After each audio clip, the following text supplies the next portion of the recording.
Friends, कैसे हो? मैं आशा करती हूँ कि आप लोग बहुत अच्छे होंगे और मन लगा करके पढ़ाई कर रहे होंगे।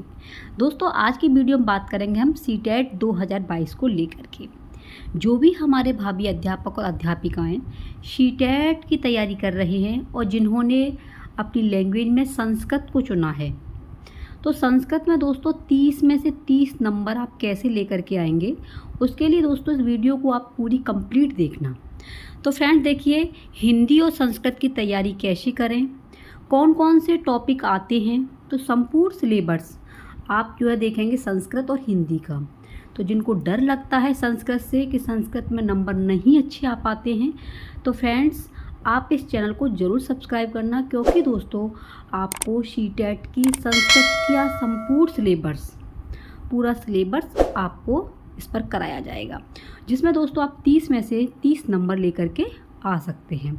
तो आज की वीडियो में बात करेंगे हम संस्कृत का जो सिलेबस है उसमें आपको कौन कौन से टॉपिक पढ़ने हैं, कहाँ से पढ़ने हैं, कैसे पढ़ने हैं। ठीक है दोस्तों, तो देखिए आपकी सबसे पहले बात करते हैं भाषा 1। यानी कि जब हम सीटेट का फॉर्म भरते हैं तो हमारी लैंग्वेज 2 होती हैं, जिसमें सबसे पहले हमारी मातृभाषा है हिंदी। ठीक है दोस्तों, और सेकंड में आप चाहे इंग्लिश लेते हो चाहे संस्कृत लेते हो, तो इसमें से आपको चुनाव करना होगा। तो अगर किसी ने हिंदी और संस्कृत ली है तो वो अपना टारगेट जो है 60 नंबर का कैसे करेंगे। तो दोस्तों देखिए, 30 नंबर की आपकी हिंदी आती है, जिसमें जो है 15 प्रश्न आपके किसके आते हैं, 15 प्रश्न आपके भाषा बोधगम्यता के आते हैं। ठीक है, तो देखिए इसमें आपको क्या क्या पढ़ना है। इसमें पढ़ना है आपको अपठित अनुच्छेदों को पढ़ना होगा। 2 अनुच्छेद आते हैं, एक गद्य और एक नाटक, एक कविता, जिसमें बोधगम्यता, निष्कर्ष, व्याकरण और मौखिक योग्यता से संबंधित प्रश्न होंगे। गद्य अनुच्छेद साहित्यिक, वैज्ञानिक, वर्णनात्मक, तर्कमूलक हो सकता है। कहने का मतलब है दोस्तों कि 15 नंबर में, ठीक है, आपके क्या होगा, गद्य और पद्य दोनों आएंगे। हिंदी में गद्य और पद्य दोनों आएंगे, यानी कि 8 नंबर का हो गया ये, 7 का ये।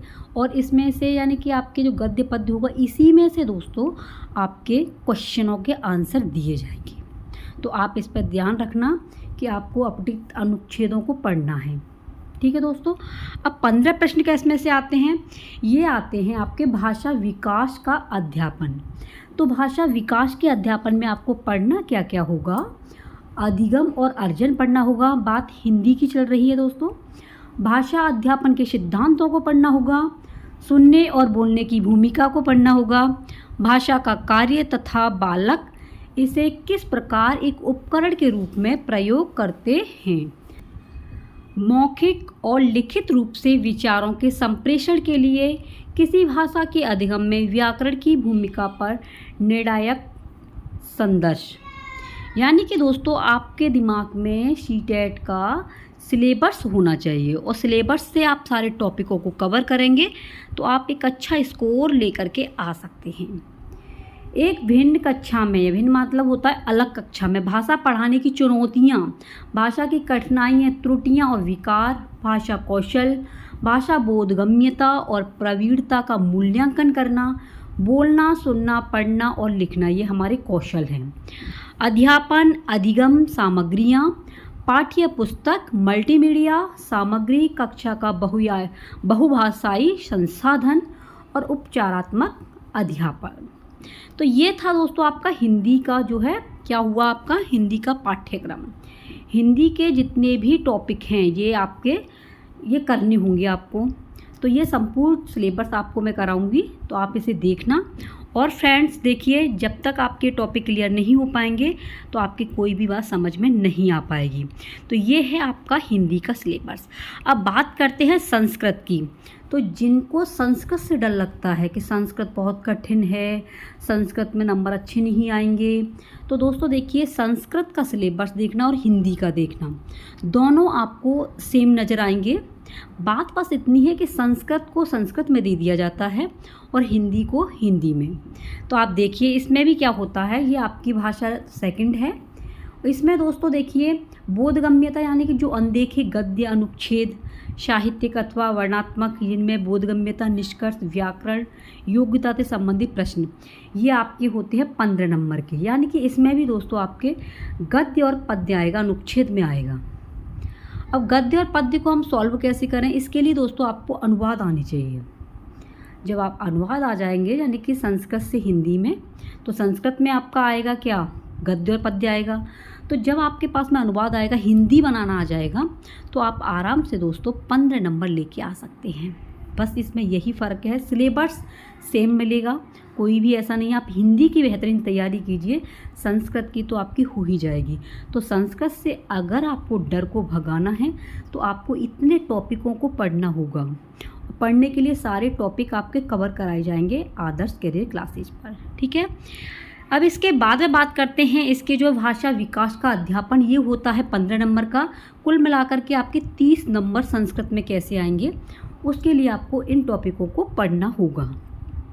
अधिगम और अर्जन, भाषा अध्यापन के सिद्धांत, सुनने और बोलने की भूमिका, भाषा कार्य तथा बालक इसे किस प्रकार एक उपकरण के रूप में प्रयोग करते हैं, ठीक है।